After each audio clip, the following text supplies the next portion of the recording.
सावण कहकर वंदन करने से हमारी अनेक अनेक कर्मों की निर्जरा होती है। दो पंक्तियां। साधु जिन वंदना, बोले जी फरमाओ। पहली बात गुरु महाराज ने ये कही, जो प्रस्ताव पास हो वो पास करना जिसके ऊपर सारे चल सकें। ये तो करना नहीं कि वे प्रस्ताव तो बढ़िया पास कर दिया, उसके ऊपर चल सके नहीं। समझ गए भाई? वो प्रस्ताव पारित करना जिसके ऊपर साधु साधियां चल सके। और दूसरी बात ये देखो, संघ होता है, बहुत बड़ा होता है, सैकड़ों आदमी आते हैं जाते हैं, दर्शन करते हैं, इधर उधर की बातें भी आती जाती हैं। कोई व्यक्ति किसी साधु साध्वी की अगर कोई बात कहे, कोई शिकायत करे, तो उसकी बात ये कहना, भाई लिख के दे दे। क्या करना? बोलो, लिख के दे दे। उससे पर्चा लिखवा लेना, और पर्चा लिखवा करके वो पर्चा आचार्य को या उस व्यक्ति को भिजवा देना। लेकिन पर्चा अगर ना लिखे, उसकी बात को सच नहीं मानना, और अगर पर्चा लिख के दे फिर बात करना।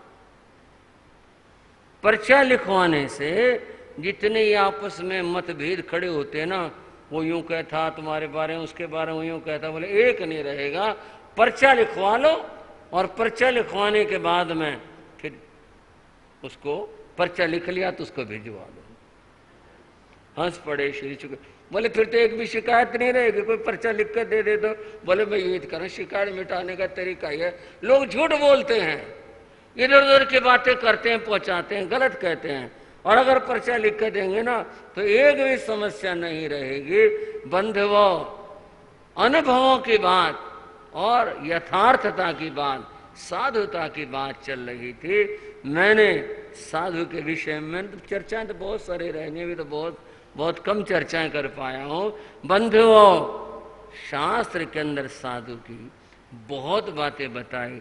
18 पापों का त्याग करने वाला, और 27 गुणों के 22 परीक्षाओं के बाद 5 महाव्रतों का पालन, 5 इंद्रियों का निग्रह, 4 कषायों का निग्रह, और मन वचन और काया, इन सब का निग्रह है।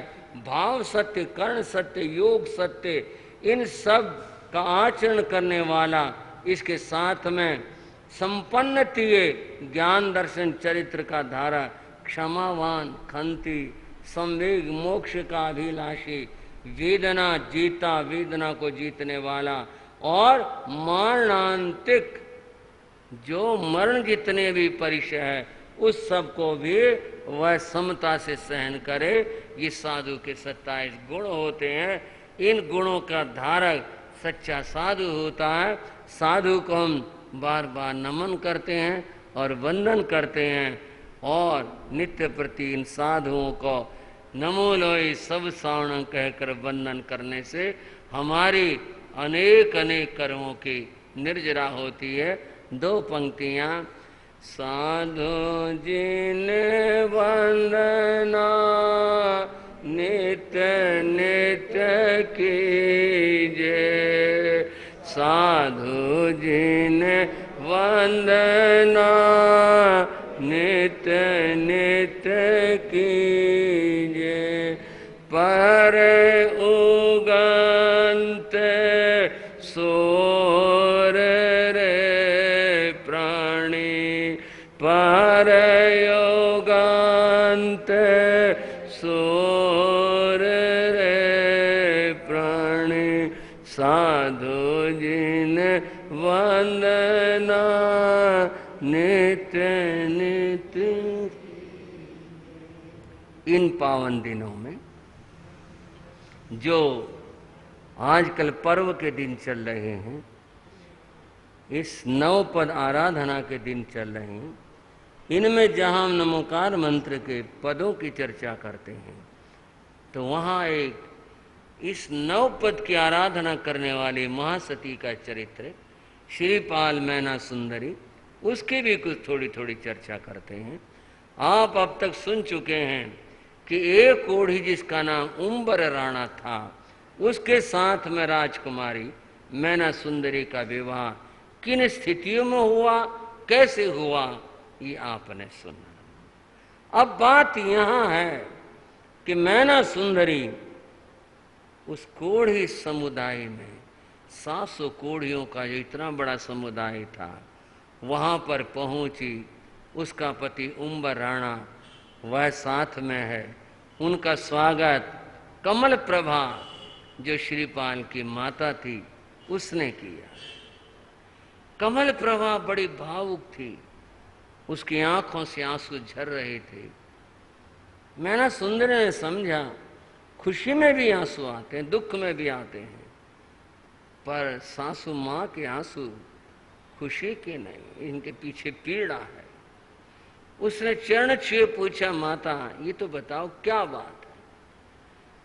तब कमल प्रभा ने कहा, बेटी क्या बताऊं तुझे, हमारी तो कहानी बड़ी दुख भरी कहानी है। फिर भी माँ जब मैं आपके घर आई हूं तो मेरे को भी तो पता होना चाहिए हमारे घर के बारे में।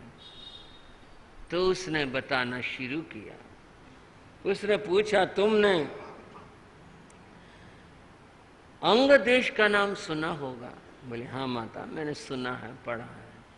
चंपा नगरी का नाम तुमने सुना होगा? बोले सुना है, वो हमारी राजधानी थी। आपकी राजधानी? हाँ हमारी राजधानी थी। और मेरे पति का नाम सिंह रथ राजा था, वो वहाँ के अंग देश के राजा थे। चंपा हमारी राजधानी थी और मैं उस देश की राजरानी थी। हमारा ये इकलौता बेटा जो उम्बर राणा तुम्हारा पति है, इसका नाम श्रीपाल है। वो हैरान रह जाते, तो फिर ये सब क्या बात हुई? ये बड़ी पीड़ा की बात है। फिर भी माँ उसने बताना शुरू किया। 5 वर्ष का ही बालक था, राजा हमको छोड़ गए। छोड़ जाना यूं नहीं कि घर छोड़ के चले गए, दुनिया से चले गए। इसके पिता मेरे पति सिंहरथ राजा, बस एक रात कुछ हल्की सी बीमारी हुई और देखते ही देखते वो तो चले गए। 5 वर्ष का ही बालक था, राजा हमको छोड़ गए। मौत ले गई पत्नी पुत्र, क्या सबसे नाता तोड़ गए। मर जाने पर कोई किसी को अपने पास क्या रख पाता। मरघट में जा चिता सजाए, धूं धूं ये तन जल जाता। राख के ढेरे रह जाते हैं, नश्वर काया नजर न आने। सुनो सुनो जग वालो तुम, नमोकार के अटल कहानी। सुनो सुनो जग वालो तुम, नमोकार की। ये श्रीपाल 5 वर्ष का था। इसके पिता का देहांत हो गया। तुम सोच सकती हो क्या दशा हुई होगी हमारी। वही हुआ जो जगत में होता है। उनकी काया को ले जाया गया, शमशान में संस्कार कर दिया, हम सब शून्य हो गए। लेकिन जगत के काम तो रुकते नहीं हैं, ये तो चलते ही हैं। तभी मीटिंग भी हुई, वे राज्य व्यवस्था कौन चलाएगा, कैसे चलेगी। निर्णय हुआ राजा श्रीपाल होगा।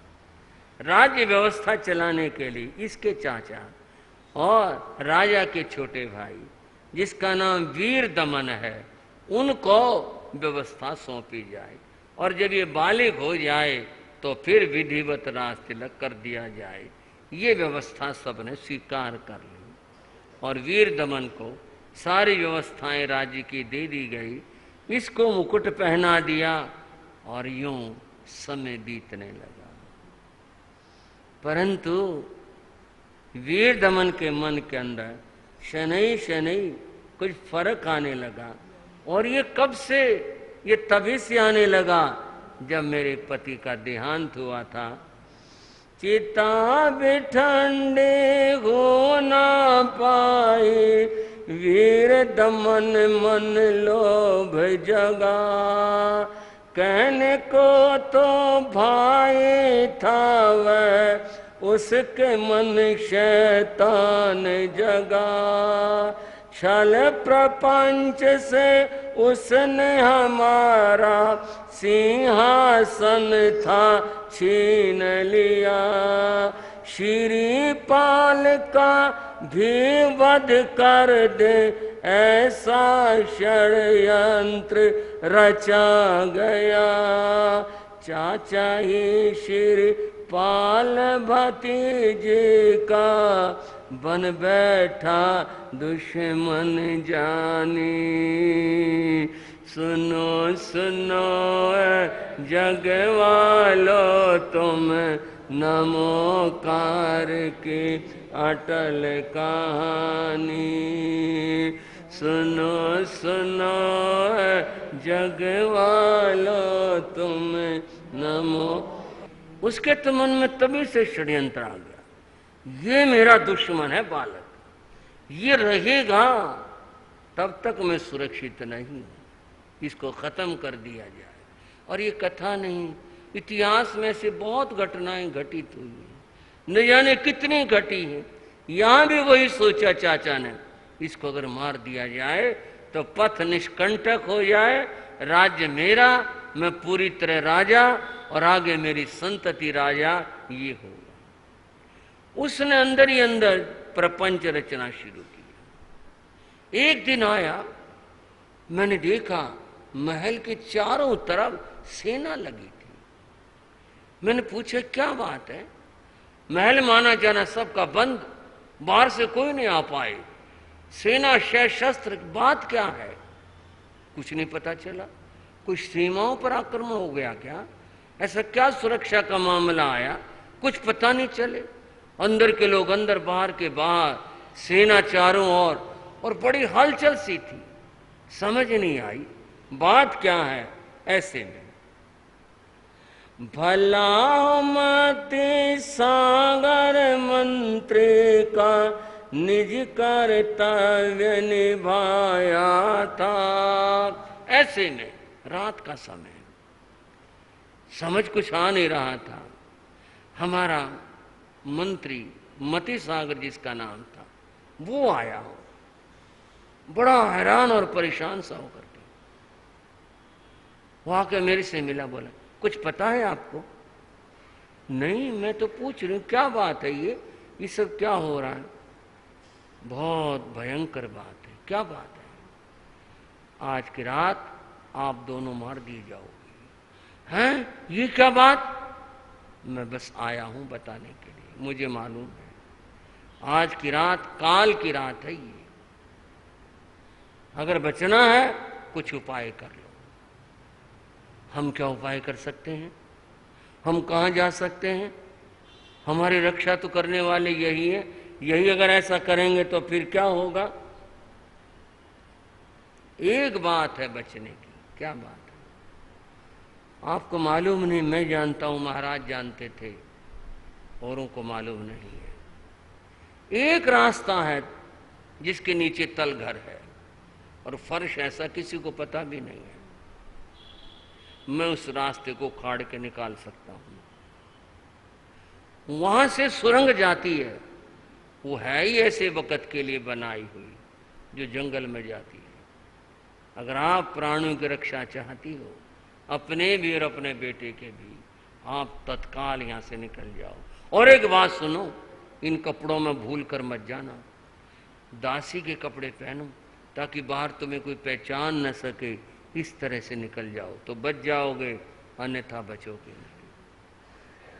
रानी तो सिहर उठी और ऐसे बस सोचने का समय नहीं है, मैं जा रहा हूं यहां से, क्योंकि जरा सा भी एहसास हो गया कि मैं कहीं बीच में हूं तो मेरी भी मौत है। अपने बच्चे की सोचकर, अपनी सोचकर कहा, मंत्रीवर ठीक है, मैं निकाल दीजिए। और उसने उपाय किया, वो जगह खोज दी और वहां से फर्श को उखाड़ा गया और फिर उसके बाद में उन दोनों को नीचे उतारा। कहा निकल जाना, चलते चले जाना, कहीं जंगल में जाकर ये सुरंग निकलेगी, सुरंग है और ठीक है। उससे पहले उन्होंने कपड़े बदले। बंधुओ, आसान सी कथा, कपड़े बदले कह दिया। इस कर्म की माया को देखो, दासियों के कपड़े पहनने पड़े। उस बालक को जो दासियों के बच्चे आते थे उनके कपड़े पहनने पड़े। ये कर्म पल में क्या से क्या कर देता है। क्या थे और इस पल में क्या हो गया। वो दोनों के दोनों सुरंग के रास्ते चल पड़े।